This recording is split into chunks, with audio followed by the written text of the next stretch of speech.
ฮัลโหลสบายดีก็เลิกการมาฮ้อนเฮือนบู๊เป็นอย่างบูสูงเลยยากกินแต่ส้มพวกเจ้า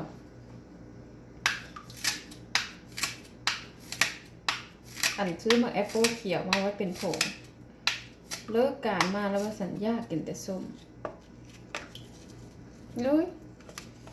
เป็นอีหยังสิไม่ลูกหรอบ่เนาะก็มีกระดีได้ซะอยากได้อยู่แล้วแต่หากบ่มีอันแต่งงานกับผัวผู้ทำอิฐกับบ่มีเด้ผัวผู้ที่สองนี่กับบ่มีอีกเหงาเลยผมจะบ่มีลูกนี่อายุ40สิเข้า40แล้วมีลูกมันยากเลยวันนี้ที่จริงก็บ่ได้คุมอีหยังเลยแต่ว่าบ่มีเอาผัวคนก่อนก็อยู่นำกันตั้งว่า10 ปี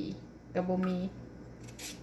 มาเอาผัวคนนี้อยู่นำกันได้3-4 ปีสิเข้าละแม่นละ4 ปีสิเข้าแล้วก็ยังบ่มีเป็นอีหยังบ่เป็นค่อยเองพี่บ่จังได๋แต่ว่าก็บ่ได้ไปอันนั้นดอกซีเรียสอีหยังหลายนะแบบว่ามีก็เอาบ่มีก็เอานะข้าวคั่วใส่ข้าวคั่วลงไปย่าไปซีได้มื้อนี้เมื่อวานนี่ค่อยเอาจำเจียวไปเลย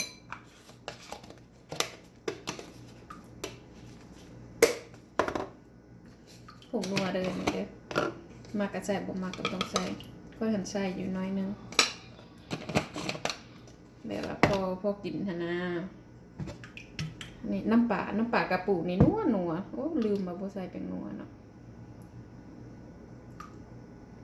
โอเคสิใส่ปลาแดกไอ้ไม้นำบ่ได้โซนี่จ้ะปิ้งไก่เมนูน้อยนึงปิ้งขาไก่เอ้ยเช็คกันเลยปลาแดกไอ้ไม้นี่หัวลงไปโลดบ่ได้สนแซ่บปลาแดกไอ้ไม้จุดอ่อนมักพริกแบบนี้ตำขั่วเมียนแล้วเอามาตำคุกนี่ก็ได้ตั้งแต่มาอเมริกาไปได้นี่คุกมันจับสั่นได้มะนาวบีบมะนาวใส่จังน้อยก่อนอยากกินส้มๆค่ะนะกินส้มๆเผ็ดแอปเปิลเขียวนี่มันก็ส้มเลยนะแต่ว่าหักนั่งบสะใจคอยมึงไหมทุกใจคอยสิมีน้องหักใจสวยคอยในเด้อพวกเจ้าสิเข้า40แล้วบ่มีดูใส่น้ำตาลได้หน่อยอุ้ยหวานซะแล้วเนาะแพงอยากกินส้มเลยตักซ้ำมันคอฟฟี่เมดเดินน้ำตาลแต่ว่าเอาใส่กระปุกนั่นซื้อแต่น้ำลายแตกมันเปิดแบบเดียวข่อยนั่งรถมาครับรถมาน้ำลายแตกหนวดอยู่เดี๋ยว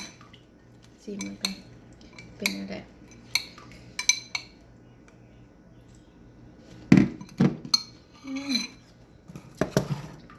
แซ่บมัน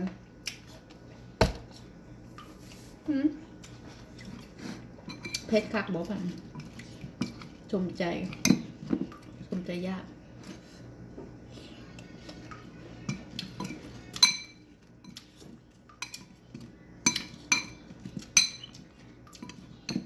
อยากอยู่ไกลปีใบเนาะได้กินมันหมด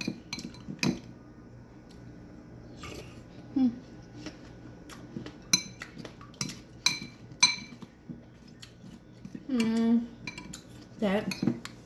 ต่เป็นพวกแกกินไปลองเดี๋ยว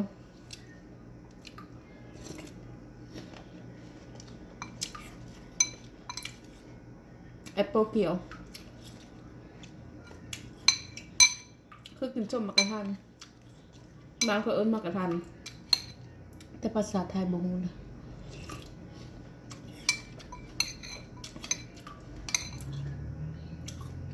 น้อยอย่างนั้น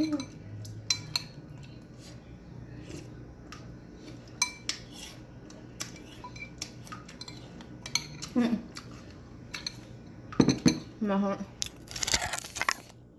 ถั่วกันยังไปล้างอยากกินส้มก่อนจัดอันนี้ก่อน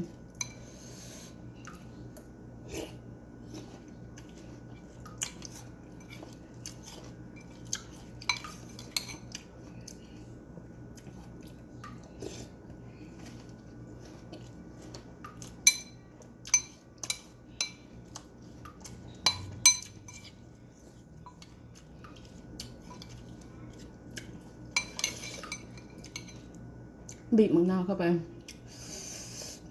ส้มตึมอีก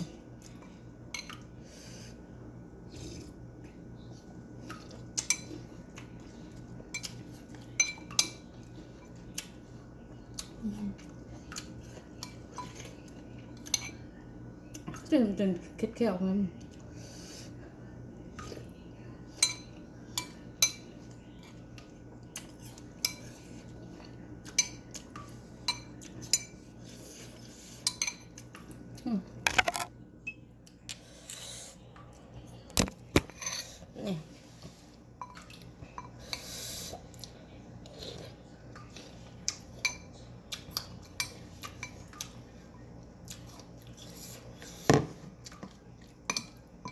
ไปแล้วพวกเจ้า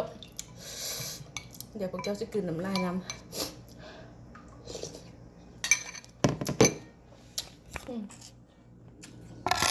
เผ็ดหรอ